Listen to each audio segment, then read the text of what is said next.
আচ্ছা, আজকের ক্লাস শুরু করার আগে সি প্রোগ্রামিং এর কিছু বেসিক জিনিসপত্র আমরা একটু দেখে নিব, তারপর আজকের ক্লাসে পড়াশোনার বিষয়বস্তুগুলো ছিল সেই বিষয়গুলো আমরা ডিসকাস করব। তো দেখেন, এরকম আমি কোনো কিছুকে যদি প্রিন্ট করতে চাই, আউটপুট স্ক্রিনে দেখতে চাই, তাহলে প্রিন্টএফ নামের এই ফাংশনটা ইউজ করতে হয়। যেমন দেখেন, আমি যদি এই প্রোগ্রামটা রান করি, তাহলে এখানে প্রিন্টএফ এ যে হ্যালো ওয়ার্ল্ড লেখাটা আউটপুটে আসবে। তো একটা প্রোগ্রামে মেইন নামের একটা ফাংশন থাকতেই হয়। প্রোগ্রামের এক্সিকিউশনটা মেইন ফাংশন থেকেই শুরু হয়।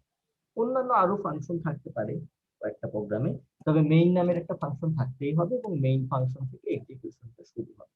তো ঠিক আছে, মেইন ফাংশন থেকে এক্সিকিউশন শুরু হলো, মানে প্রথমে এই যে 3 নম্বর লাইনটা থেকে এক্সিকিউশন হবে। তবে হ্যাঁ, মেইন ফাংশনের উপরে যদি কিছু থাকে, উপরে যা কিছু আমরা সাধারণত লিখি, প্রোগ্রাম সেগুলো একবার দেখে আসে, বা প্রোগ্রামের এক্সিকিউশনটা মেইনলি শুরু হয় মেইন ফাংশন থেকে।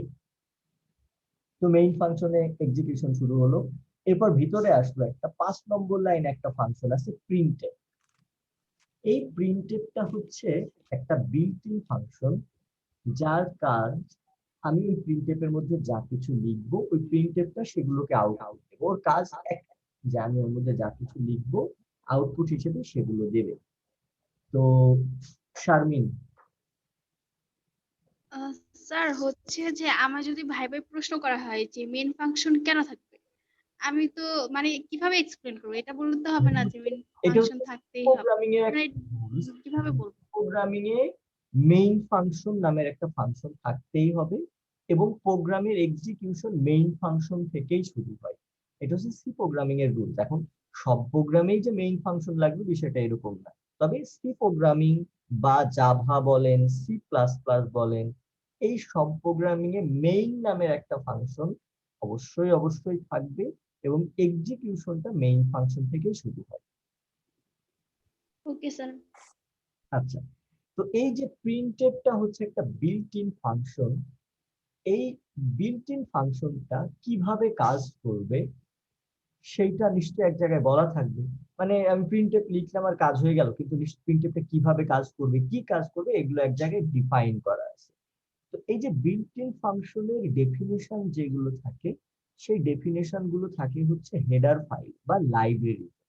তো এখানে দেখেন আমরা লিখেছি এসটিডি। স্ট্যান্ডার্ডের প্রথম 3টা অক্ষর হচ্ছে এসটিডি, আই তে হচ্ছে ইনপুট, আর ও তে হচ্ছে আউটপুট। অর্থাৎ স্ট্যান্ডার্ড ইনপুট আউটপুট রিলেটেড যত program, sorry, standard input output related যত বিল্ট ইন ফাংশন আছে, সব বিল্ট ইন ফাংশনের ডেফিনেশনটা এই স্টুডিও ডট এইচ এই হেডার ফাইলের মধ্যে আছে। অর্থাৎ আমরা যদি আমাদের প্রোগ্রামে এই ধরনের কোনো বিল্ট ইন ফাংশন ইউজ করি ইনপুট আউটপুট রিলেটেড, তাহলে অবশ্যই আমাদের প্রোগ্রামের সাথে, এই যে আমাদের প্রোগ্রাম, এই প্রোগ্রামের সাথে বাইরের যে সোর্স ফাইল, যে স্টুডিও ডট এইচ যে লাইব্রেরি ফাইল, সেটাকে লিংক করে দিতে হবে। এখন বাইরের একটা সোর্স ফাইলকে লিংক করে দেওয়ার, মানে লিংক করে দিতে হয় এইভাবে যে প্রথমে লিখতে হয় হ্যাশ, তারপর ইনক্লুড, এরপরে যে দুই পাশের সাইন, এই যে এই পাশের সাইন আর এই পাশের সাইন, এই সাইন দুটোর মধ্যে লিখতে হয় আমি কোন সোর্সটাকে আমাদের প্রোগ্রামের সাথে লিংক করে দিচ্ছি বা ইনক্লুড করছি। তো এই যে বিল্ট ইন ফাংশন গুলো ইউজ করি, তাই জন্য আমরা লিখেছি ইনক্লুড স্টুডিও ডট এইচ। আমাদের ইভেন এই প্রোগ্রামটাতে একটা বিল্ট ইন ফাংশন আছে ইনক্লুড স্টুডিও ডট এইচ। ওই বিল্ট ইন ফাংশনটা ডেফিনেশনটা স্টুডিও ডট এইচ এই হেডার ফাইলের মধ্যে আছে। তো এখন আমি চাচ্ছি এরকম 3টা ইনফরমেশন প্রিন্ট করবো। For example, hello CSC Tripoli textile, এরকম 3টা ইনফরমেশন প্রিন্ট করবো।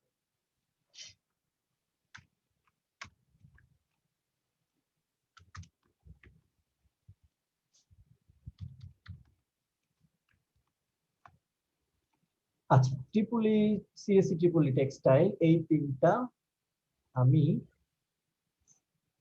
ইনফরমেশন প্রিন্ট করতে চাই। তাহলে দেখেন আমি রান করলাম, যখন রান করলাম তখন দেখেন একই লাইনে 3টা প্রিন্ট হয়ে গেল।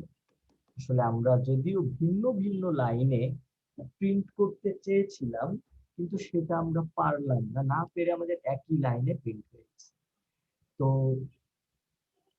সি প্রোগ্রামিং যদি আলাদা লাইনে বা নতুন লাইনে কোনো কিছু প্রিন্ট করতে হয়, তার জন্য একটা সিম্বল আছে যেটাকে বলে নিউ লাইন সিম্বল। তো নিউ লাইন সিম্বলটা দিতে হয় এরকম \n। তাহলে দেখেন, আমি এখন যদি রান করি প্রোগ্রামটা, তাহলে কি হলো, প্রথমে হ্যালো সিএসসি এই লেখাটা প্রিন্ট হলো, দেখেন হ্যালো সিএসসি। এরপর একটা নতুন লাইন প্রিন্ট হলো। নতুন লাইনটা কিভাবে প্রিন্ট হলো, এই যে আমি /n দিলাম, তাই নতুন লাইন প্রিন্ট হলো। এরপর প্রিন্ট হলো হ্যালো ট্রিপলি, তারপর সাথে হ্যালো টেক্সটাইলটাও প্রিন্ট হয়ে গেল। তো আমি যদি চাই যে 3টায় আলাদা আলাদা লাইনে প্রিন্ট হবে, তাহলে এটা প্রিন্ট হওয়ার পর নিউ লাইনটা প্রিন্ট দিলাম, আবার এইটা প্রিন্ট হওয়ার পর আরেকটা নতুন লাইন দিয়ে দিলাম, তারপর এইটা প্রিন্ট হলো। তাহলে দেখেন এখন 3টাই নতুন নতুন লাইনে আসছে। তবে আমরা যদি চাই যে এই 3টা ইনফরমেশন একটা প্রিন্টএফ এর মধ্যেই লিখে দিব, সেটাও আমরা পারবো। এখানে একটা লিখে দিলাম, তারপর হচ্ছে এইখানে আরেকটা লিখে দিলাম, সেটাও সম্ভব। এখন যদি আমরা এটাকে প্রিন্ট করি, দেখেন 3টা আলাদা আলাদা লাইনে প্রিন্ট হবে। এগুলো আপনারা ল্যাবেও প্র্যাকটিস করবেন, মানে যাদের হয়নি তারা অবশ্যই ল্যাবে প্র্যাকটিস করবেন, অডিট হওয়ার কিছু না। আপনাদের প্রথম ল্যাবে, গত ল্যাবে হয়তোবা সোশ্যালাইজেশন এই রিলেটেড কিছু দিয়েই চলে গেছে, কারণ টিচার নতুন ছিল। মানে নতুন বলতে আপনার ওই ল্যাবে ওই টিচার প্রথম ক্লাস নিচ্ছে, যার কারণে এরকম হয়েছে হয়তোবা। আর স্যার আপনি ছিলেন এখন আমরা যে জিনিসটা দেখব, সেটা হচ্ছে আমরা এখন কিছু ভেরিয়েবল নিয়ে কাজ করতে চাই। ফর এক্সাম্পল, আমি একটা ইন্টিজার টাইপের ভেরিয়েবল ডিক্লেয়ার করলাম। এই ইন্টিজার ভেরিয়েবল একটা ভ্যালু অ্যাসাইন করলাম, ফর এক্সাম্পল 10। বা আমি ভেরিয়েবলটা ডিক্লেয়ার করলাম, পরের লাইনে অ্যাসাইন করলাম 10। এখন আমি এটাকে প্রিন্ট দিতে চাই, প্রিন্টএফ এ।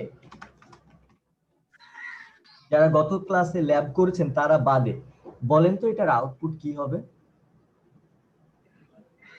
কি হওয়া উচিত? মানে আপনার কি মনে হচ্ছে যে এটা হওয়া উচিত? কি হবে সেটা পরের কথা, কি মনে হচ্ছে?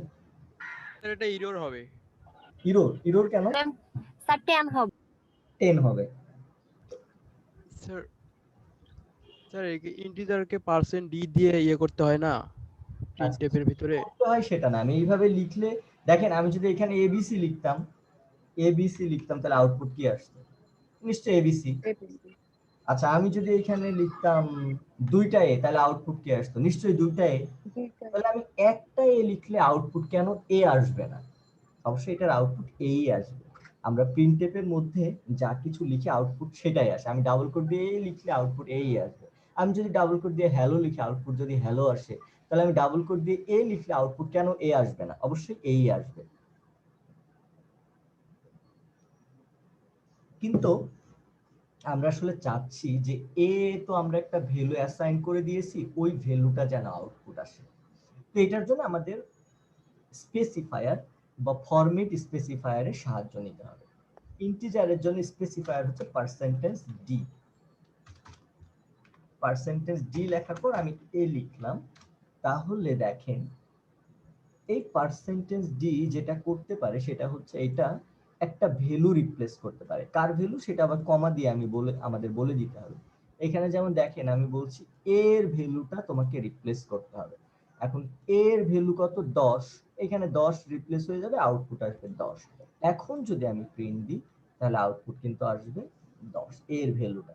এখন বিষয়টা হচ্ছে যে আমি চাচ্ছি যে একটা ভ্যালু তো আমি প্রিন্ট দিলাম, এখন আমি দুটো ভ্যালু প্রিন্ট দেব। ফর এক্সাম্পল, এ ভেরিয়েবলটায় আমি 10 অ্যাসাইন করে দিব, আর বি ভেরিয়েবলটায় 20 অ্যাসাইন করে দিব। দুটো এ এবং বি, এই দুটো ভেরিয়েবলকে প্রিন্ট করব। তাহলে এখন আমাকে কি করতে হবে? %d নিশ্চয় আমাকে দুইবার লিখতে হবে, কারণ আমি ভ্যালু প্রিন্ট দিব দুইটা। প্রথম কমা দিয়ে লিখলাম এর ভ্যালু, তারপর একটা কমা দিয়ে লিখলাম বি এর ভ্যালু, যে আমি এর ভ্যালু প্রিন্ট দিব আর বি এর ভ্যালু প্রিন্ট দেব। এখন দেখেন রান করলাম, আউটপুট আসলো হচ্ছে 10 আর 20। এই দুটোর মাঝখানে আমি একটা স্পেস দিয়েছি, তাই আউটপুট একটা স্পেস আসছে। দেখেন এখানে যদি আমি স্পেস না দিতাম তাহলে আউটপুটে কিন্তু স্পেস আসতো না, আউটপুট আসতো একদম পাশাপাশি দুটো লাগানো। দেখেন এখানে আমি স্পেস দিচ্ছি তাই আউটপুট স্পেস আসছে। আমি যদি এখানে একটা নিউ লাইন দিই তাহলে এই দুটো কিন্তু নতুন নতুন লাইনে আসবে, অর্থাৎ প্রিন্টএফ এর মধ্যে আমি যেভাবে যা কিছু লিখবো আউটপুট সেভাবেই আসবে, শুধুমাত্র পার্সেন্টেজ ডি এর জায়গায় একটা ভ্যালু রিপ্লেস হবে। ফর এক্সাম্পল আমি এখানে লিখলাম এবিসি, তাহলে দেখেন আউটপুট কি আসবে, নিশ্চয়ই এই পার্সেন্টেজ ডি এর জায়গায় আসবে হচ্ছে এ এর ভ্যালু যেটা হচ্ছে 10, তারপর একটা স্পেস এবিসি, তারপর একটা স্পেস পার্সেন্টেজ ডি, এখানে আসবে বি এর ভ্যালু, অর্থাৎ এখানে আমি যেভাবে লিখবো আউটপুট সেভাবে আসবে।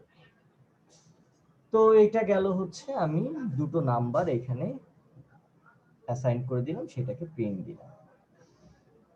এখন আমি চাচ্ছি যে নাম্বার দুইটাকে আমি যোগ করে প্রিন্ট দিব। আমি আর একটা ভেরিয়েবল নিলাম, ওই ভেরিয়েবলটা যোগ করব, যোগ করে প্রিন্ট দিব। তো নাম্বার দুটোকে ফর এক্সাম্পল যোগ করে নিলাম a প্লাস বি। আবার এখানে যদি আমি সরাসরি a প্লাস বি লিখে দিতাম সেটাও হতো। তাহলে এখানে দেখেন সি ভেরিয়েবলে আমি নাম্বার দুটো যোগ করে রেখেছি, এখন সি ভেরিয়েবলটাকে আমি প্রিন্ট দিয়ে দেব। সি ভেরিয়েবলটা দেখেন একটা সিঙ্গেল ইন্টিজার, তাহলে পার্সেন্টেজ ডি নিশ্চয়ই তখন আমি দুটো লিখবো না, একটা লিখবো। দেখেন এখন এ এবং বি ভেরিয়েবলে যে ডেটাগুলো আছে সেই ডেটাগুলোর যোগফলটাই আউটপুটে আসলো। এখন দেখেন যে এইটা আমি এখন চাচ্ছি এই প্রোগ্রামটা আমি যতবারই রান করব ততবারই তো এই যে 10 আর 20 যোগ করে 30 আউটপুট আসবে। আমি সেটা না করে এখন আমি চাচ্ছি যে আমি ইনপুট নেব, ওই যে এ এর ভ্যালু 10 আর বি এর ভ্যালু 20, এটা আমি ফিক্সড করে দেব না, ফিক্সড না করে আমি ইনপুট নেব কিবোর্ড থেকে। ইউজার আমাকে দুটো ভ্যালু বলে দিবে, সেই দুটো ভ্যালু আমি যোগ করে আউটপুট দেব। তাহলে নিশ্চয়ই আমি এরকম এ এর ভ্যালু 10 আর বি এর ভ্যালু 20 এই দুটোকে ইনিশিয়ালাইজ করব না, না করে আমি এখান থেকে ইউজারের কাছ থেকে ইনপুট নিয়ে নেব। স্ক্যানে পার্সেন্টেজ ডি যেহেতু নাম্বার দুটো ইন্টিজার তাই আমাকে স্পেসিফায়ার হিসেবে পার্সেন্টেজ ডি ইউজ করতে হলো। আমি প্রথম ইনপুটটা নিব এ ভেরিয়েবলে, ইনপুট নেওয়ার জন্য স্ক্যানএফ ফাংশনটা ইউজ করতে হয়। আর স্ক্যানএফ ফাংশনে ভেরিয়েবলের সামনে একটা অ্যাম্পারস্যান্ড সাইন দিতে হয় ইনপুট নেওয়ার সময়। দেখেন আউটপুট দেওয়ার সময় কিন্তু ভেরিয়েবলে আর অ্যাম্পারস্যান্ড দিতে হয় না, ইনপুট নেওয়ার সময় ভেরিয়েবলের সামনে অ্যাম্পারস্যান্ড সাইনটা দিতে হয়। এখানে প্রথম যে ইনপুট আমি পাবো সেই ইনপুটটা এ ভেরিয়েবলে স্টোর করব, পরের যে ইনপুটটা আমি ইউজার দেবে সেই ইনপুটটা বি ভেরিয়েবলে স্টোর করব। তাহলে এখানে আমি লিখলাম অ্যাম্পারস্যান্ড বি, একটা এ ভেরিয়েবলে স্টোর করলাম আর একটা বি ভেরিয়েবলে স্টোর করলাম। এখন এ আর বি যোগ করে সি তে রাখলাম, সি আউটপুট দিয়ে দিলাম। দেখেন প্রোগ্রামটা আমি রান করলাম, রান করার পর দেখেন কার্সরটা নাচানাচি করছে। এখানে আমি ইনপুট দিলাম 10, এন্টার দিলাম, আবার নাচানাচি করছে, মানে আমাকে আরেকটা ইনপুট দিতে হবে। আমি দিলাম 20, এন্টার দিলাম, দেখেন আউটপুট চলে আসলো 30, মানে ও দুটো যোগফল। তবে আমরা চাইলে ইনপুটকে এক লাইনেও দিতে পারবো। ফর এক্সাম্পল আমি দিলাম 10, একটা স্পেস দিয়ে লিখলাম 20, অর্থাৎ প্রোগ্রামিং এ যতগুলো ইনপুট আছে চাইলে একটা একটা ইন্টার দিয়েও ইনপুট দেওয়া যায়, আবার একটা করে স্পেস দিয়ে সেপারেট করে একবারে এন্টার দেওয়া যায়। দেখেন এখন আউটপুট আসলো হচ্ছে 30। এতটুকু যে পর্যন্ত মানে এতটুকু পর্যন্ত যেটা আমরা শিখলাম, এতে কারোর কোনো অসুবিধা আছে কিনা বা কারোর কোনো কোশ্চেন আছে কিনা? স্যার মেইনের আগে কি ইন্ট দেওয়াটা বাধ্যতামূলক? ওই জায়গাটা আমি আরেকটু ডিসকাস করব। Okay sir. এইচপি আপনি কিছু বলতে চান? স্যার আমার একটা কোশ্চেন ছিল। জি রাজিন। স্যার আমার কোশ্চেন ছিল, আমি আমার স্ক্রিনটা দেখাতে পারলে আমার মনে হয় জি আমি সেটা আমার আমি ভালোভাবে দিচ্ছি, বুঝাতে আপনি পারতাম। আপনার স্ক্রিনটা দেখান।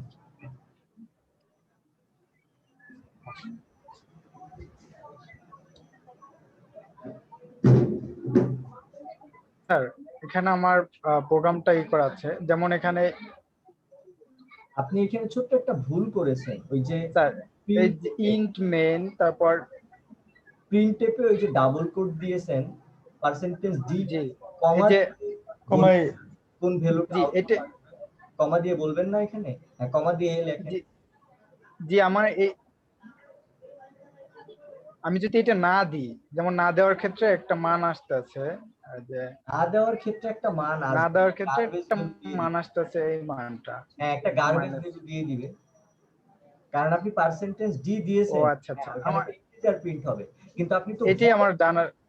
যে কোন ভ্যালুটা প্রিন্ট হবে, যদি আপনি বলে না দেন ওকে তো ইন্টিজার ভ্যালু একটা প্রিন্ট দিতেই হবে, ও তখন একটা গার্বেজ ভ্যালু নিয়ে প্রিন্ট দিবে। আচ্ছা আমার এটাই জানার ইচ্ছা ছিল যে তারপর মান দিচ্ছে এটাই আর কি। মান হচ্ছে ওই যে পার্সেন্টেজ ডি লিখেছেন ওখানে একটা ইন্টিজার রিপ্লেস হবে ভ্যালু, তো পার্সেন্টেজ ডি কিছুই না, একটা ভ্যালুকে রিপ্লেস করে ও দেয়। আচ্ছা আচ্ছা কমা এটাই জাস্ট। এটা লিখি তার ভ্যালুটা রিপ্লেস করে দেয়, এখন ও তার ভ্যালু রিপ্লেস করবে সেটা পাচ্ছে না, তাহলে কি করবে মন মতো একটা গার্বেজ ভ্যালু উল্টাপাল্টা ভ্যালু রিপ্লেস করে দিবে। স্যার রিটার্ন 0 এর জায়গায় আমি কি শুধু 0 ইউজ করতে পারবো নাকি অন্য না কোনো না রিটার্ন এর জায়গায় আপনি জিরো ইউজ করতে পারবেন, ওরকম না, যে কোনো নাম্বার ইউজ করতে পারবেন। এটার কোনো লিমিট আছে যে এত দূর পর্যন্ত আমি সংখ্যা ইউজ করতে পারবো? ওই রিটার্ন এবং মেইন এই জায়গাটা আমি আরেকটু ডিসকাস করব। Okay sir.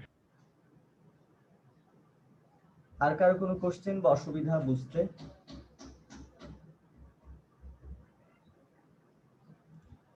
স্ক্যানএফ এর লাইনের কথা বলছে।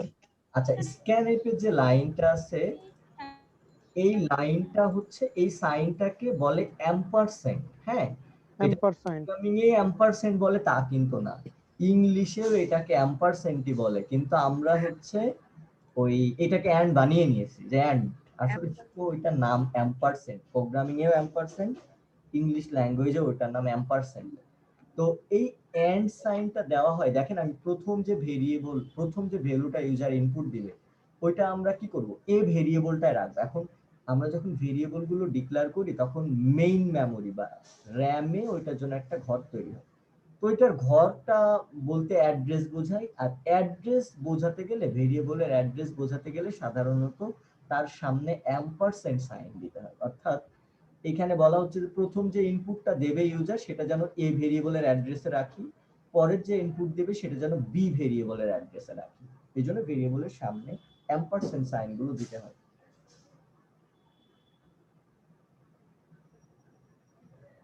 ঠিক আছে, তো আমরা আরেকটু আগাই। এখন একটা বিষয় দেখেন, প্রথমেই বললাম যে আচ্ছা আমি এখন যেটা বলছিলাম যে একটা প্রোগ্রাম তার এক্সিকিউশনটা শুরু করে মেইন ফাংশন থেকে, এটা আমি কিছুক্ষণ আগেই বললাম। এই যে মেইন ফাংশনের যে ডেফিনেশন আছে এই ডেফিনেশনের লাইনটা তিনটা পার্টে ভাগ করা যায়। প্রথম যে পার্ট আছে এই পার্টের নাম হচ্ছে, মানে এই পার্টটা সাধারণত লিখতে হয় রিটার্ন টাইপের উপর বেস করে।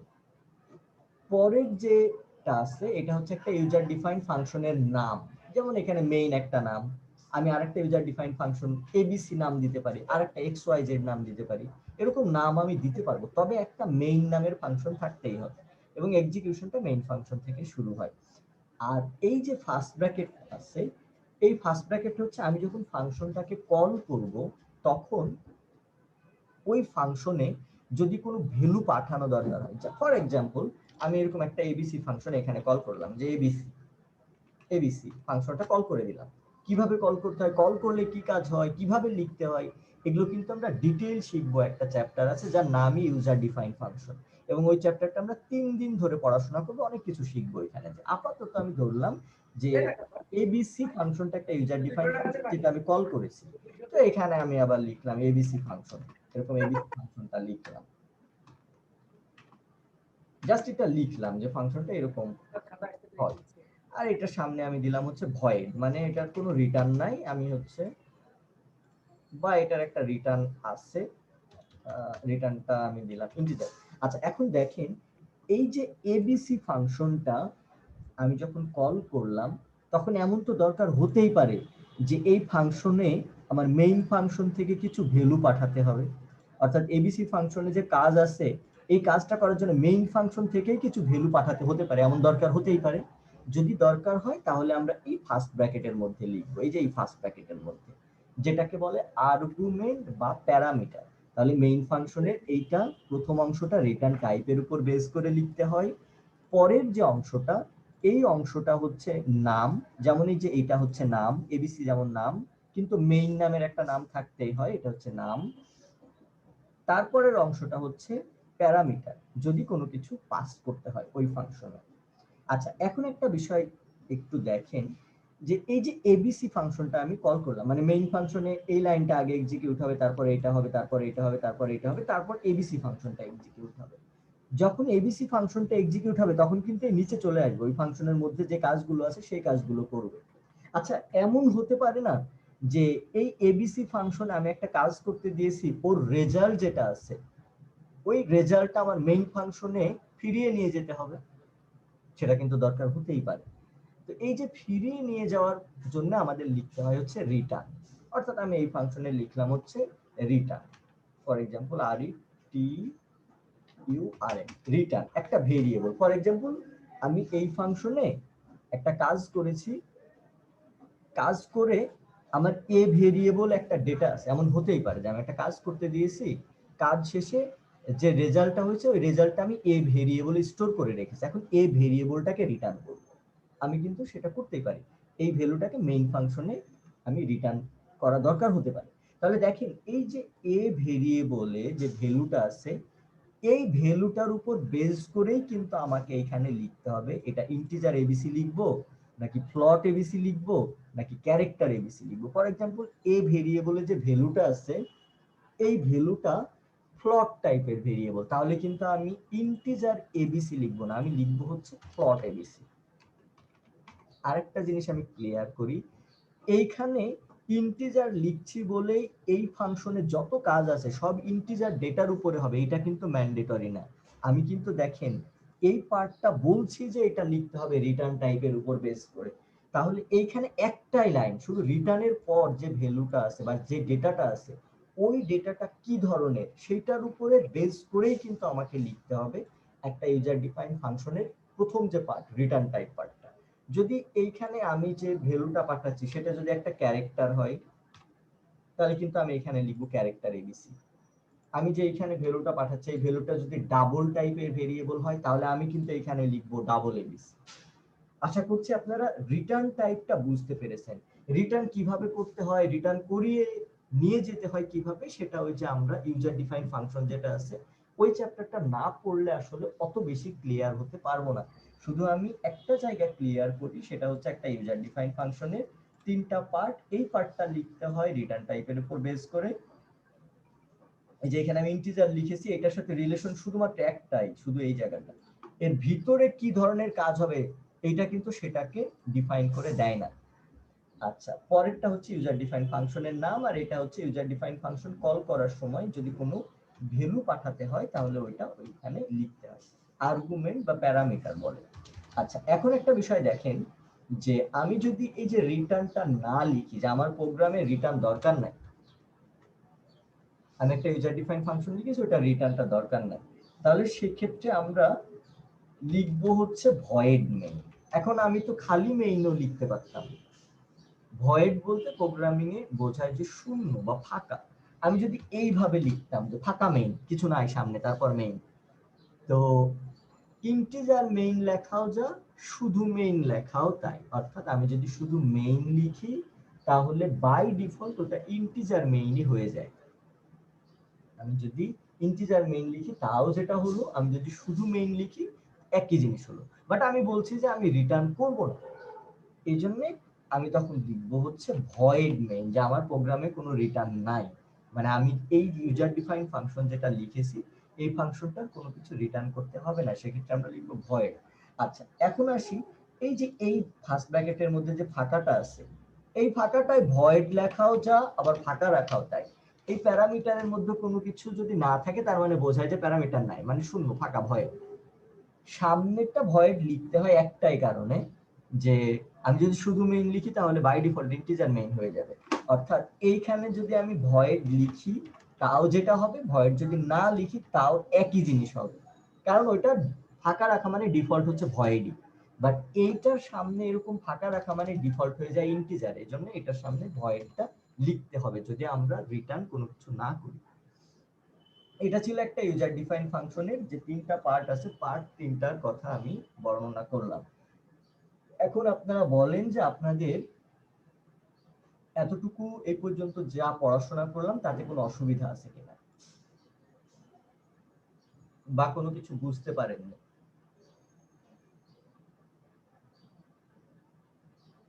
আচ্ছা, কারোর কোনো অসুবিধা নাই? হয়।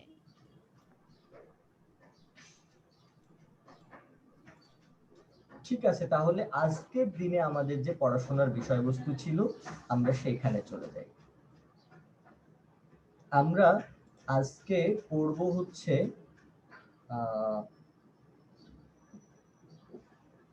প্রথম যে টপিক আমাদের আছে ওভারভিউ অফ সি। আপনাদের যে বইয়ের রেফারেন্সটা দেওয়া ছিল কমপ্লিট রেফারেন্স, আর আরেকটা হচ্ছে বালা গুরুস্বামীর বই। Just minute. তো আপনারা এই বই দুটোর কি কোনো পিডিএফ পেয়েছেন কেউ? স্যার কমপ্লিট রেফারেন্সের পিডিএফটা স্যার পাইছি। আমার কাছে আচ্ছা, স্যার ইন্ডিয়ান ট্যাক্স আপনি পড়তে বলছিলেন নাকি না সেটা কনফিউজ ছিলাম। তো ইন্ডিয়ানটা বেশি পড়তে বলছিলাম। কারোর কাছে পিডিএফটা কি আছে? যদি আমার থাকে কাছে হয়তো অন্য অন্য আরেকটা। যদি থাকে তাহলে আপনারা আপনাদের গুগল ক্লাসরুমে কারো কাছে যদি থাকে আপলোড করে দিয়েন, আর যদি না থাকে আমি দেখলাম এ সেকশনে একজন আপলোড করে দিয়েছে, আমি ওইটা আপনাদের দিয়ে দিব গুগল ক্লাসরুমে। বিষয়টা দিয়ে দিন।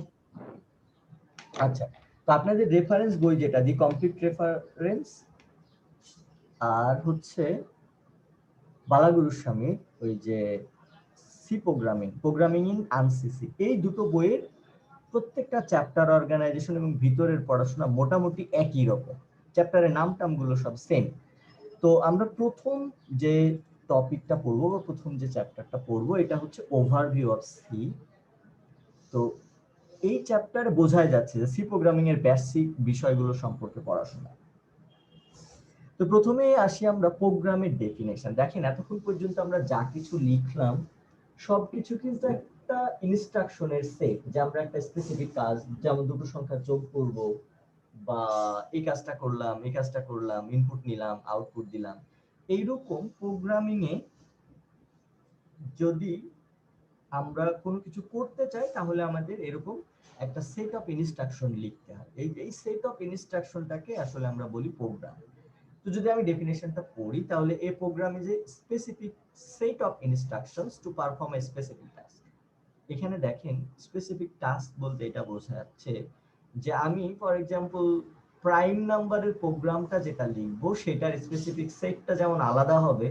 আমি একটা সংখ্যা দুটো সংখ্যা জিসিডি বের করলে নিশ্চয়ই ওই প্রোগ্রাম দিয়েই জিসিডি বের হয়ে যাবে না, জিসিডির জন্য আমাকে আবার অন্য প্রোগ্রাম লিখতে হবে। এই জন্য প্রত্যেকটা আলাদা আলাদা প্রোগ্রামের জন্য আলাদা আলাদা সেট অফ ইনস্ট্রাকশন দরকার হয়। এই জন্যই specific set of instruction to perform a specific task.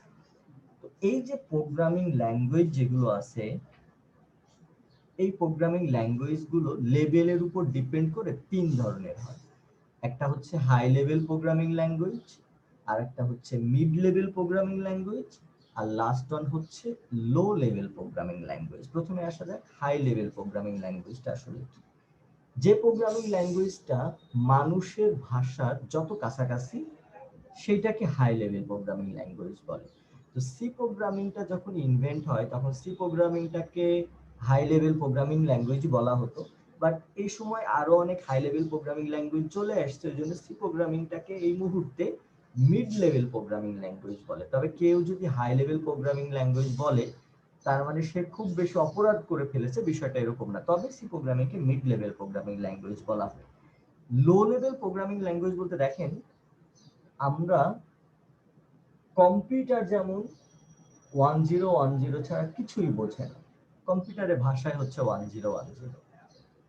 তো আবার আমাদের পক্ষে 1010 দিয়ে প্রোগ্রাম লেখা কখনোই সম্ভব না, কারণ ওইভাবে 1010 দিয়ে তো আমরা লিখতে পারবো না। তাহলে আমাদের ক্ষেত্রে যেটা সুবিধা কম্পিউটার সেটা বোঝে না, কম্পিউটারে যেটা সুবিধা আমরা সেটা বুঝি না, এই জন্য একটা কম্পাইলার দরকার হয়। যেমন দেখেন আমি এতক্ষণ পর্যন্ত আপনাদের অনেক কিছু প্র্যাকটিস করে দেখালাম একটা কম্পাইলারে। কম্পাইলারের কাজটা কি, কম্পাইলারে আমরা হাই লেভেল বা মিড লেভেল প্রোগ্রামিং ল্যাঙ্গুয়েজ গুলো যখন লিখি তখন কম্পাইলারটা কি করে ওইটাকে ইকুইভ্যালেন্ট ওই যে 1010 মেশিন ল্যাঙ্গুয়েজে কনভার্ট করে দেয়। এটা হচ্ছে কম্পাইলারের কাজ। এই জন্য আমরা যখন সি প্রোগ্রামিং প্র্যাকটিস করছি তখন একটা কম্পাইলার দরকার হচ্ছে। তো এই কম্পাইলার গুলো বা এই যে ট্রান্সলেটর গুলো যেটা হচ্ছে হাই লেভেল বা মিড লেভেল ল্যাঙ্গুয়েজকে মেশিন ল্যাঙ্গুয়েজে কনভার্ট করে দেয়, এই ট্রান্সলেটর গুলো দুই ধরনের হয়ে থাকে। একটা হচ্ছে কম্পাইলার আর একটাকে বলে ইন্টারপ্রেটার। ফর এক্সাম্পল, আমার এখানে 100 লাইনের একটা প্রোগ্রাম আছে, আমি এটা ধরলাম যে 100 লাইনেরই প্রোগ্রাম। শেষ লাইনে একটা এরর আছে, আমি যখন প্রোগ্রামটা রান করলাম প্রোগ্রামটা কিন্তু রানই হলো না, বলছে যে তুমি একটা এরর করেছো, এররটাকে ঠিক করো। দেখেন আমি কিন্তু 100 লাইনের যে প্রোগ্রাম লিখেছি উপরের 99 লাইন কিন্তু আমি সব ঠিক লিখেছি, একটা লাইন ভুল লিখেছি, আমার প্রোগ্রামটা রান হচ্ছে না। কারণ কি? কারণ হচ্ছে কম্পাইলার সম্পূর্ণ কোডটাকে একসাথে এক্সিকিউট করে এট এ টাইমে, মানে এখানে 100 লাইন থাকলে ওই 100 লাইনকে একবারে এক্সিকিউট করে। আর ইন্টারপ্রেটার যেটা, এটা হচ্ছে লাইন বাই লাইন এক্সিকিউট করে। কিভাবে লাইন বাই লাইন? প্রথমে 1 নম্বর লাইন এক্সিকিউট করবে, তারপর 3 নম্বর লাইন করবে, 4 নম্বর লাইন, 5, 6, 7, এভাবে প্রত্যেকটা লাইন বাই লাইন একবার একবার করে এক্সিকিউট করে। এখানে দেখেন 8 নম্বর লাইন, আমি ধরে নিলাম যে এটা 100 নম্বর, 100টা লাইন লিখেছি, এটা 100 নম্বর লাইন। 100 নম্বর লাইনে যদি এরর থাকে তাহলে কিন্তু ও উপর থেকে 99 নম্বর লাইন পর্যন্ত যে প্রোগ্রামগুলো আছে না, সেই যে কাজগুলো করতে বলা আছে সেই কাজগুলো সবগুলো করবে, সবগুলো এক্সিকিউট করবে, কারণ ও তো লাইন বাই লাইন এক্সিকিউট করছে। 100 নম্বর লাইনে এসে ওই এররটা দেখাবে যে তুমি যে এখানে লাইনটা লিখেছো এই লাইনটা আসলে ভুল হয়েছে। বাট কম্পাইলার কি করবে, ও যেহেতু এট এ টাইমে সবগুলোকে একসাথে এক্সিকিউট করে, তার মানে কোনো একটা জায়গায় এরর থাকলে সেই এররটা আমাকে আগে সলভ করতে হবে, তারপর এক্সিকিউট করবে। মোট কথায় কম্পাইলার এট এ টাইমে হোল কোডটাকে এট এ টাইমে এক্সিকিউট করে, আর ইন্টারপ্রেটার হচ্ছে একটার পর একটা লাইন এক্সিকিউট করে। তো এইখানে তো আমরা বুঝতে পারছি হাই লেভেল প্রোগ্রামিং ল্যাঙ্গুয়েজ মানুষের লেভেলের কাছাকাছি, যেমন C plus plus, Java, PHP, Python, আরো অনেকগুলো আছে, জাস্ট আমি এগুলো এক্সাম্পল হিসেবে নিয়েছি। মিড লেভেল গুলো হচ্ছে C, Fortran, BCPL, ALGOL. Low level programming ল্যাঙ্গুয়েজের মধ্যে আছে হচ্ছে অ্যাসেম্বলি ল্যাঙ্গুয়েজ, যেটা আপনাদের সিলেবাসেও আছে, কোন একটা সেমিস্টার অ্যাসেম্বলি ল্যাঙ্গুয়েজটা পড়াবে। আচ্ছা আচ্ছা, এখন আমরা যে বিষয়টা পড়ব এটা হচ্ছে বেসিক স্ট্রাকচার।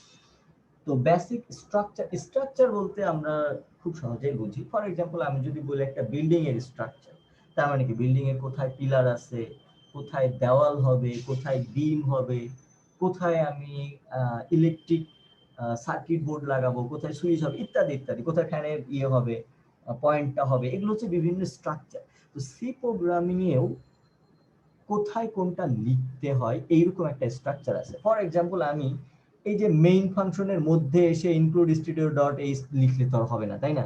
তার মানে কি ওই ইনক্লুড স্টুডিও ডট এইচটা লেখার একটা জায়গা আছে যে এই জায়গাটায় লিখতে হয়, এবং এই কারণে এই জায়গাটায় লিখতে হয়। তো এই জন্য আমাদের এখন পড়াশোনার বিষয়বস্তু হচ্ছে বেসিক স্ট্রাকচার অফ সি। তো সি প্রোগ্রামিং এর প্রথম যে সেকশনটা আছে সেটা হচ্ছে ডকুমেন্টেশন সেকশন।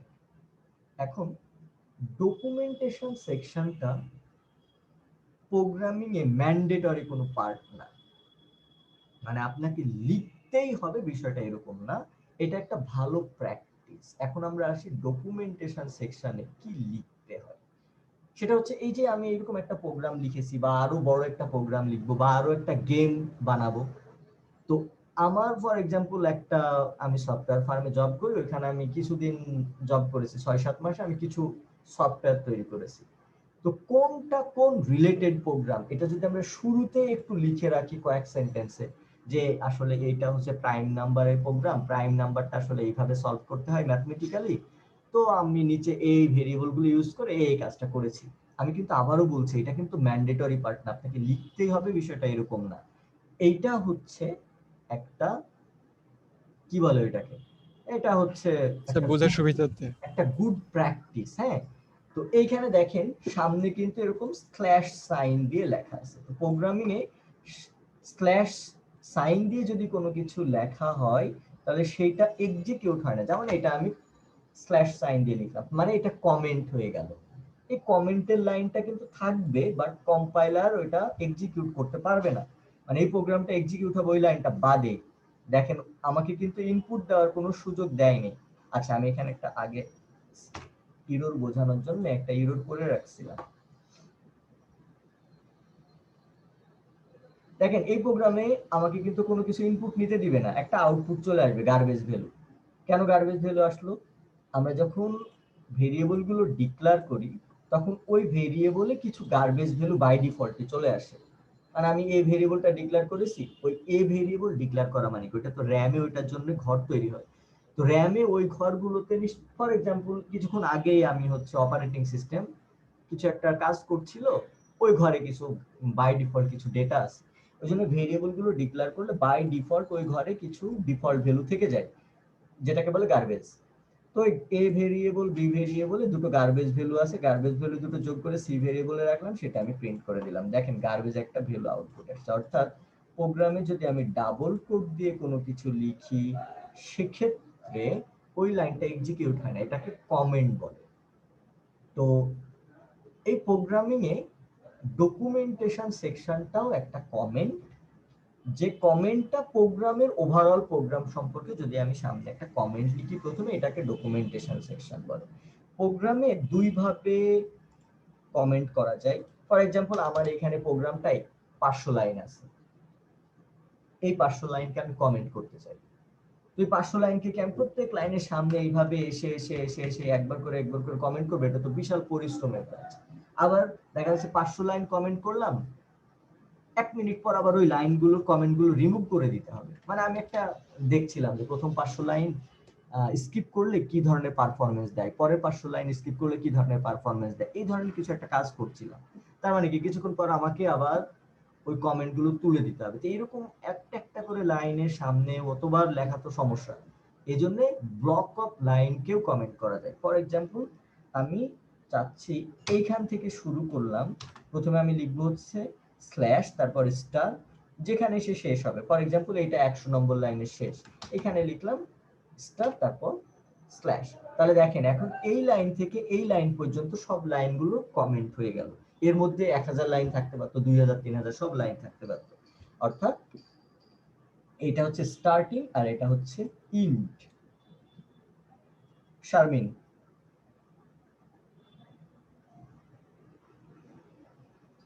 হ্যালো, হচ্ছে যে আমি যদি কমেন্ট করতে একটু চাই, জোরে বলতে হবে মানে শারমিন, আমরা কিছু শুনতে পাচ্ছি না।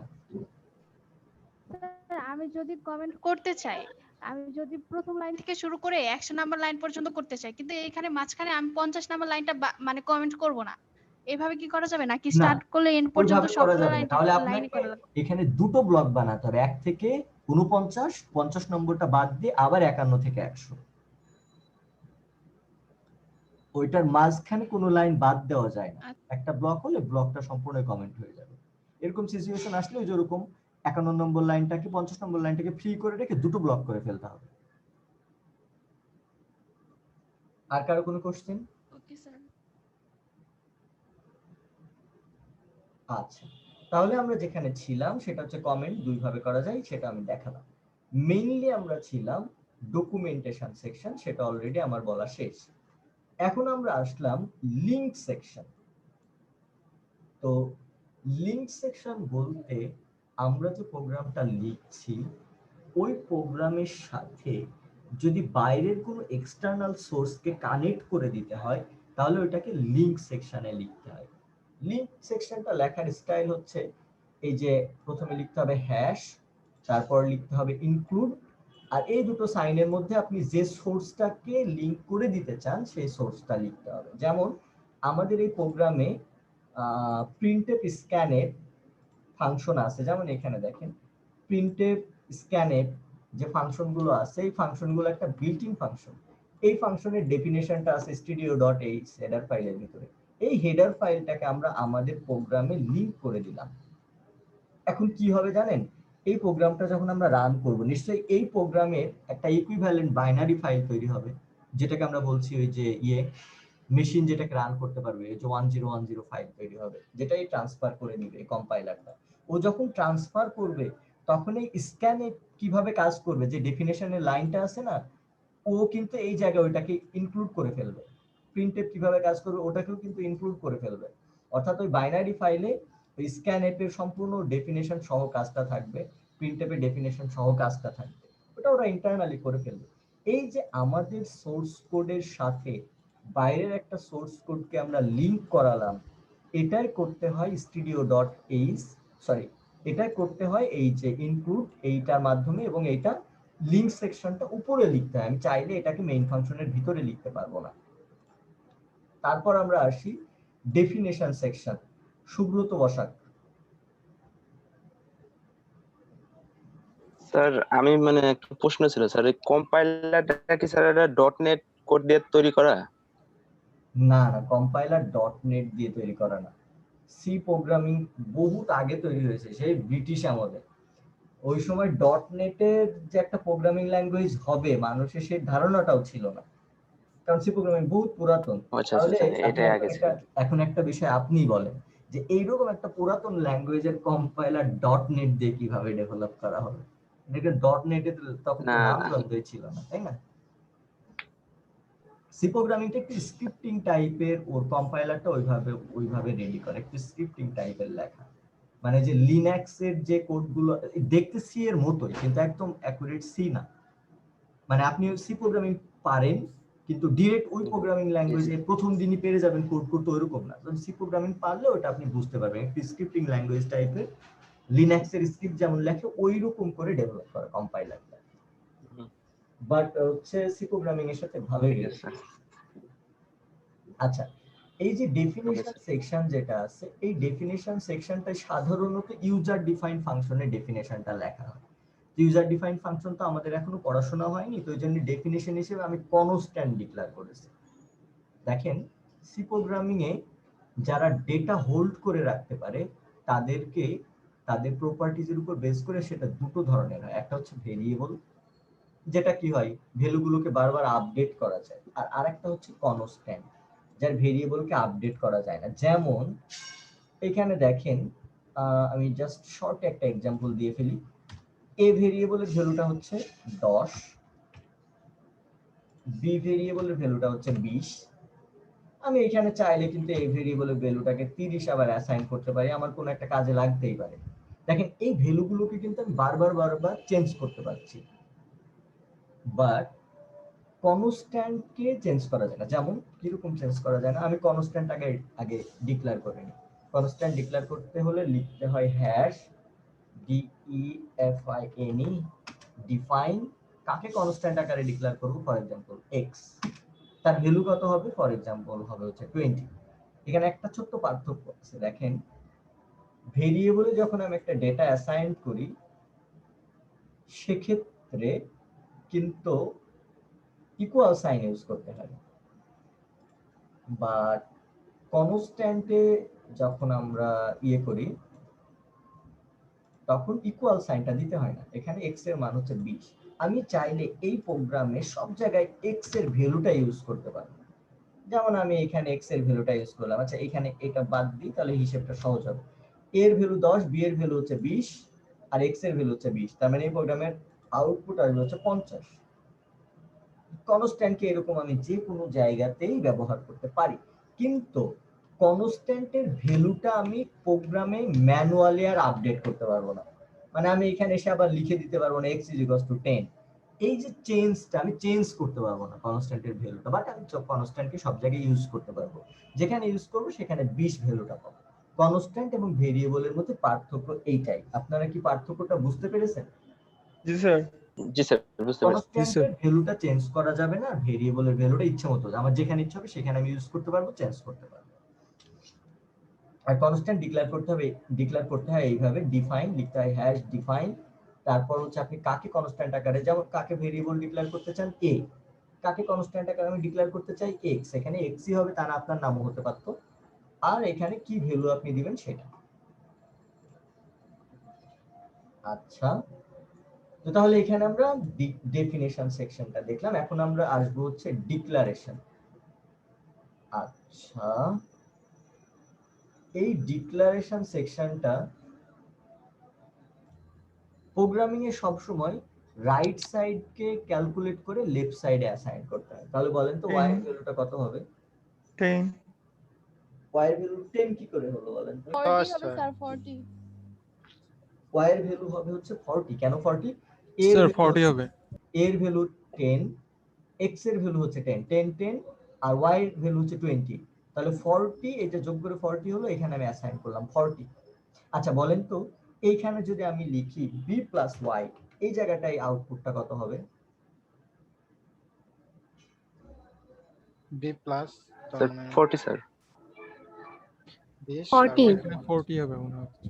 না বেশি হবে, আগে তো 40 আছে আর এখন আবার বেশি ও তাহলে 60। 60 হবে। স্যার এরর দেখাবে। তানভীর আহমেদ কিছু বলতে চান মনে হয়, হ্যান্ড রেজ করেছেন। স্যার আপনি তো y এর মান প্রথমে 20 ডিক্লেয়ার করে দিয়েছেন, তারপর আবার নিচে চেঞ্জ হবে কেন? আচ্ছা আমি একটু ডিসকাস করি, সেটা হচ্ছে দেখেন এই y এর ভ্যালু তো এখানে আপডেট হয়ে 40 হয়ে গেলই। এইখানে যদি আমি এখন 60 ইউজ করি, একটা ভেরিয়েবল সবসময় আপডেটেড ভ্যালুটা স্টোর করে রাখে, ঠিক আছে? এইখানে যদি আমি y লিখি, তার মানে এই যে y এখানে 20 ছিল, এই 20 তো এখানে 40 হয়ে গেছে অলরেডি, তাই না? এই ভেরিয়েবলটা 40 হয়ে গেছে এখানে। এখন এখানে b এর মান হচ্ছে 20, 20 এর সাথে 40 যোগ হয়ে এই জায়গাটায় আউটপুট আসবে হচ্ছে 60। 60 চেঞ্জ Six- হবে y এর মানটা। আচ্ছা দুইজন হাত তুলেছে, কে কে একটু দেখি। একটা হচ্ছে তানবিন আহমেদ, সে অলরেডি বলে ফেলেছে। শারমিন, স্যার এখানে 60 কিভাবে শারমিন হবে? আপনি যখন আমি কথা বলবেন একটু ডিভাইসটা সামনে নিয়ে বলবেন, যতটা সামনে পারা যায়। আমি একটু আস্তে শুনতে পাচ্ছি। স্যার আমি বলছি যে এখানে তো আমার আর কি y এর মান যদি 40 হয়, এটা আমি কেন নিব? কারণ আমার তো এখানে পার্সেন্টেজ ডি দেওয়া নাই y এর জন্য printf এ। এইখানে তো ভাই বি আর হচ্ছে ওয়াই একসাথে যোগ করে একটা ইন্টিজার নাম্বার হবে, সিঙ্গেল ইন্টিজার। সেই ইন্টিজার নাম্বারটাই আমি কিন্তু প্রিন্ট দিচ্ছি। বি এর ভ্যালু আর ওয়াই এর ভ্যালু যোগ হয়ে একটা ইন্টিজার নাম্বার হবে, ওই নাম্বারটা প্রিন্ট হয়ে যাবে পার্সেন্টেজ ডি এর জায়গায়। যদি আমি বি এবং ওয়াই আলাদা আলাদা করে প্রিন্ট দিতাম তাহলে কিন্তু আমার পার্সেন্টেজ ডি দুটো দরকার হতো, বাট এই দুটোকে যোগ করে প্রিন্ট দিচ্ছে। দেখেন দুটো নাম্বার যোগ করলে তো ওদের রেজাল্ট একটা ইন্টিজার নাম্বার হবে, তাই না? ওই জন্য পার্সেন্টেজ ডি একবার ইউজ করা। আপনি কি বুঝতে পেরেছেন? Okay sir. জি স্যার। ঠিক আছে। আচ্ছা আমরা যেখানে ছিলাম সেটা হচ্ছে লোকাল ভেরিয়েবল এবং গ্লোবাল ভেরিয়েবলের পার্থক্যটা আমরা বুঝে ফেললাম। এরপর হচ্ছে একটা সেকশন আছে প্রোগ্রামিং এ যেটার নাম মেইন ফাংশন সেকশন। এটা তো নতুন করে বলার কিছু নাই, মেইন ফাংশন একটা প্রোগ্রামিং এ থাকতেই হবে। আচ্ছা একটা ছোট্ট কোশ্চেন আছে, বলেন তো মেইন ইউজার ডিফাইন্ড ফাংশন নাকি built in function? User built in function. Built in. আচ্ছা বিল্ট ইন ফাংশনটা দেখেন, বিল্ট ইন ফাংশন হচ্ছে এমন কিছু ফাংশন যার কাজটা ফিক্সড, লাইব্রেরিতে ফিক্সড করা আছে। মানে আমি প্রিন্টএফ দিয়ে যেমন সবসময় প্রিন্ট স্যার করি। আচ্ছা ইউজার ডিফাইন স্যার। মেইন লেখা মানে User তো এখানে হ্যালো ওয়ার্ল্ড প্রিন্ট হবে নাকি মেইনের মধ্যে ইউজার যা যা করে দিবে সেই কাজ হবে? মেইলের ভিতরে ইউজার যা যা লিখবে User সেগুলো যা লেখা User হবে যা সেটাই। লেখা হ্যাঁ সেটাই হবে। মেইন তারা- অবশ্যই অবশ্যই একটা ইউজার ডিফাইন ফাংশন। তবে হ্যাঁ একটা প্রোগ্রামে মেইন নামের একটা, মানে সি প্রোগ্রামের একটা রুলস যে মেইন নামের একটা ফাংশন থাকতেই হবে, এক্সিকিউশন মেইন ফাংশন থেকে শুরু হয়। তার মানে কিন্তু মেইন বিল্ট ইন ফাংশন অবশ্যই মেইন ইউজার ডিফাইন ফাংশন। তো মেইন ফাংশনে দুটো পার্ট থাকে, একটা হচ্ছে ডিক্লারেশন পার্ট আর একটা এক্সিকিউটেবল পার্ট। ফর এক্সাম্পল আমি একটা প্রোগ্রামে, মানে আমি একটা প্রোগ্রাম লিখেছি 500 লাইনের একটা প্রোগ্রাম। ওই প্রোগ্রামটায় 5টা ভেরিয়েবল দরকার, একটা প্রথম লাইনে দরকার, একটা 100 নম্বর, একটা 200 নম্বর, একটা 300 নম্বর, একটা 500 নম্বর লাইনে দরকার। মোট 5টা ভেরিয়েবল দরকার। সি প্রোগ্রামিং যেটা বলতে চায় যে তোমার ওই প্রোগ্রামে যত ভেরিয়েবল দরকার হবে তুমি প্রথমেই সেটা আগে ডিক্লেয়ার করে নেবে। অর্থাৎ কোন লাইনে যে ইউজ হবে বিষয়টা ম্যান্ডেটরি, মানে সেইটা বড় কথা না, বড় কথা হচ্ছে যে যত ভেরিয়েবল দরকার হবে প্রথমেই ডিক্লেয়ার করে নিতে হবে। এটা হচ্ছে যদি আপনি কোড ব্লকে এই ডিক্লারেশনটা যেখানে ইউজ হবে সেখানে করেন তাহলে ইউরোর হবে না। ফর এক্সাম্পল আপনি 100 নম্বর লাইনে ভেরিয়েবল ডিক্লেয়ার করলে 101 নম্বর লাইন থেকে ইউজ করা শুরু করলেন, কোড ব্লক ইরোর হবে না। কিন্তু maximum basic compile code block একটু অ্যাডভান্স, ও অনেক বড় বড় ইরোরও মাফ করে দেয়। ও দেখে যে আমার ইউজ করছে যে ইউজার সে হচ্ছে প্রচন্ড ব্যস্ত একটা মানুষ, সারাদিন প্রোগ্রাম করে, ওর মাথায় অনেক কিছু থাকে না, ছোটখাটো ভুল আমি ধরবো না। যেমন আপনি ইনক্লুড স্টুডিও ডট এইচ না লিখলেও প্রোগ্রাম রান হবে নির্বিঘ্নে কোনো ইরোর ছাড়াই, এই ধরনের ইরোর গুলো ধরে না। বাট অন্যান্য কম্পাইলারে এটা কিন্তু ইরোর হবে। অর্থাৎ সি প্রোগ্রামিং এর লিটারেচার যেটা বলে সেটা হচ্ছে প্রোগ্রামে যত ভেরিয়েবল দরকার সেটা প্রথমেই ডিক্লেয়ার করে নিতে হবে। সি প্রোগ্রামিং এ একটা ইউজার ডিফাইন ফাংশনের দুটো পার্ট, একটা হচ্ছে ডিক্লারেশন পার্ট, এই যে ভেরিয়েবল গুলো ডিক্লেয়ার করে নিলাম এটা হচ্ছে ডিক্লারেশন পার্ট, আর বাকি যে লাইনগুলো আছে সেই লাইনগুলোকে বলে এক্সিকিউটেবল পার্ট। এটা গেল। লাস্ট যে আমাদের সেকশনটা আছে সেটা হচ্ছে সাব প্রোগ্রাম সেকশন। সাব প্রোগ্রামটা কি? আমাদের একটা প্রোগ্রাম, ফর এক্সাম্পল আমি একটা গেম বানিয়েছি, গেমটা 5000 লাইন, ওই 5000 লাইন মেইন ফাংশনে না লিখে যদি আমরা একটু সেগ্রিগেট করে করে লিখি, যেটা হচ্ছে বলের ফাংশন, এটা হচ্ছে ফর এক্সাম্পল ক্রিকেট গেম, এটা বলের ফাংশন, এটা ব্যাটের ফাংশন, এটা আম্পায়ারের ফাংশন, এটা উইকেট কিপারের ফাংশন, সব ফাংশন গুলো যদি আমরা আলাদা আলাদা করে লিখি তাহলে কি হতে পারে, একটা ফাংশনে 10-20 লাইন করে আসতে পারে, বা 30-40 লাইন করে আসতে পারে, বা 100 লাইন করে আসতে পারে। ওইটা কিন্তু ম্যানেজ করা সহজ। 5000 লাইন আমি লাইন একদম মেইন ফাংশনের মধ্যে লিখে রাখলাম, পরবর্তীতে আমার কিন্তু এটা ম্যানেজ করতে খুব কষ্ট হবে যে কোন জায়গাটা বলের, কোন জায়গাটা কোন পোর্শনটা আসলে ব্যাটের জন্য ছিল, এগুলো কিন্তু আমি নিজে প্রোগ্রাম লিখে আমার জন্যই কষ্ট হবে।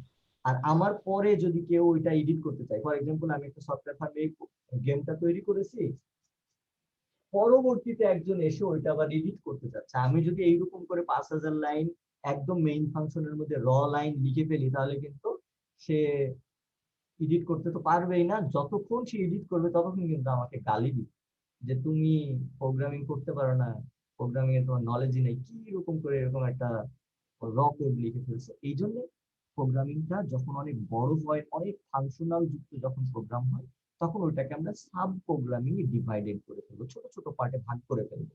সেক্ষেত্রে কি হবে, যেমন এটা হচ্ছে এই যে এবিসি না লিখে ফর এক্সাম্পল আমি লিখলাম বলের ফাংশন, এই যে বলের ফাংশন কি কাজ করবে সেটা ডিফাইন করে দিলাম, জাস্ট মেইন ফাংশন থেকে ওটাকে কল করে দিলাম। ফর এক্সাম্পল এরকম মেইন ফাংশন থেকে যতগুলো ফাংশন আছে জাস্ট একটা লাইন করে কল করে দিলাম। ফাংশন কল কিভাবে করতে হয়, কিভাবে ডিফাইন করতে হয়, কল করলে কি হয়, এটার জন্য আমাদের একটা চ্যাপ্টারে আছে ইউজার ডিফাইন ফাংশন, যেখানে আমরা অনেক কিছু শিখবো, 3 দিনে শিখবো। মোট কথা এখন আমরা আসি যে এরকম আমাদের প্রোগ্রাম বড় হয়ে গেলে আমরা ছোট ছোট সাব প্রোগ্রামিং এ ভাগ করে ফেলবো।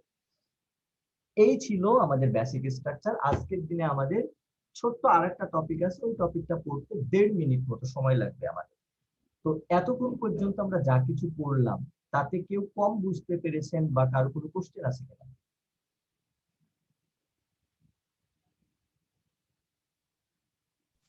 আচ্ছা, স্যার মাঝে একটু ডিসকানেক্ট ছিলাম।